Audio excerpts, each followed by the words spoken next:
Welcome to Book Adventures with Bev. Today we're going to read Ready to Fly, How Sylvia Townsend Became the Bookmobile Ballerina. Story told by Lyon and LaFaye. Foreword by Sylvia Townsend. Illustrated by Jessica Gibson.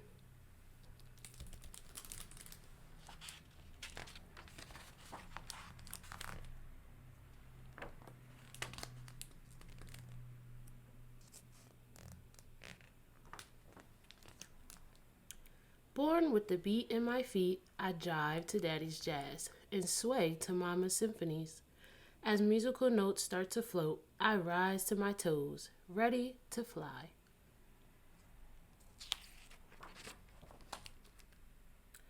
When our secondhand TV fills with beautiful dancers, all feathered and fine, I say, I want to do that too.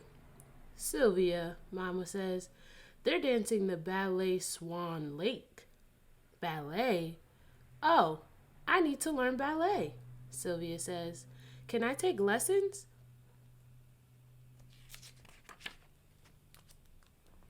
I want to leap and twirl and do pliés till I can dance in real ballets. But Daddy says, sorry, baby, lessons don't come free.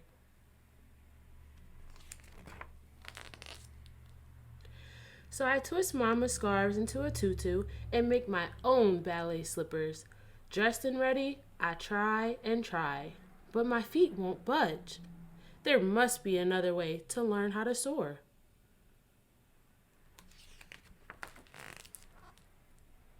That spring, a bookmobile rolls into our neighborhood.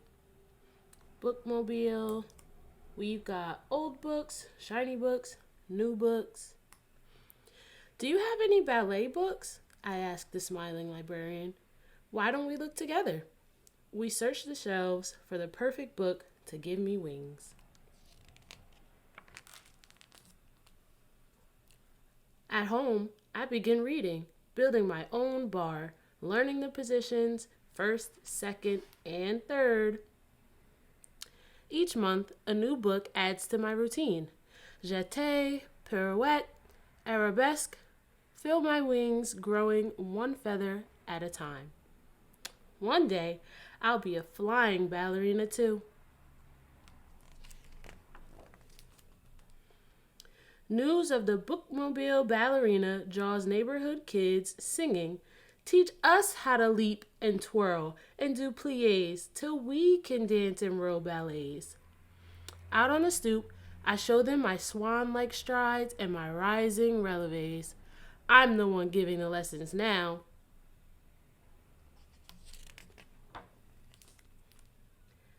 My fourth grade teacher, Miss Spadle, sees my swirling steps. Any girl who can dance like you needs real lessons to reach for the sky, she says, and offers to pay my way. Mama, Miss Spadle, and I set off to see some ballet schools. But the first school says, too full. School 2 says, no room. School 3 whispers, it just can't be, letting the real reason slip. Ballet is for white girls. Is ballet not for girls like me?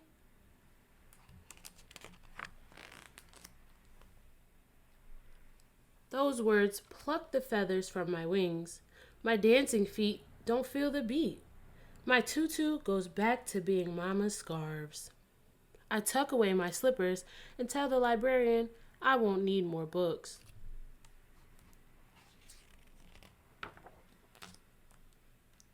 But my little swans twirl up for their next lesson.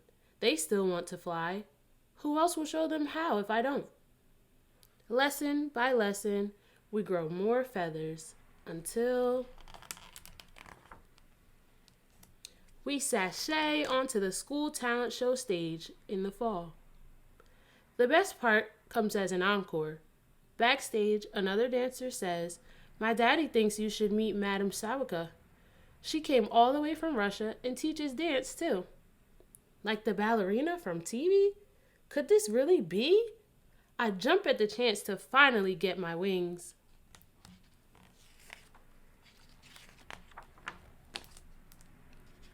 When the day of the audition arrives, I soar through the studio door.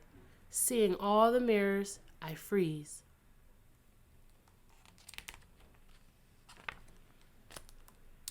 But the music starts to float, and so do I. Rising to my toes, I fly across the floor. Daddy's jazz becomes a beat in my feet. Mama's symphonies help me soar. As the last notes fade away, I float into reverence.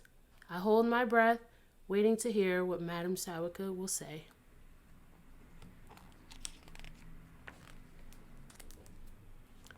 Smiling, she says, "You've never had a lesson, dear." I bow my head, whispering, "No." "Well, you're a beautiful dancer." Madame Sawika takes me under her wing, offering me a free place in her school.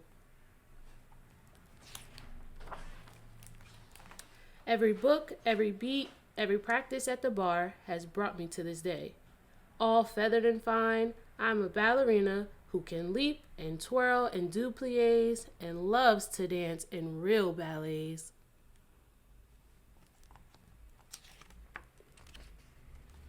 A ballerina whose little swans are ready to fly. Sylvia's Art of Ballet School of Dance.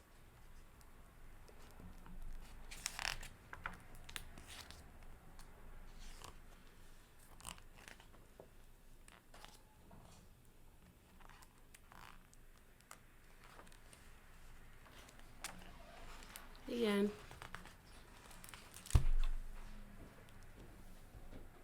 Like, comment, and subscribe. Thanks for watching. See you next time.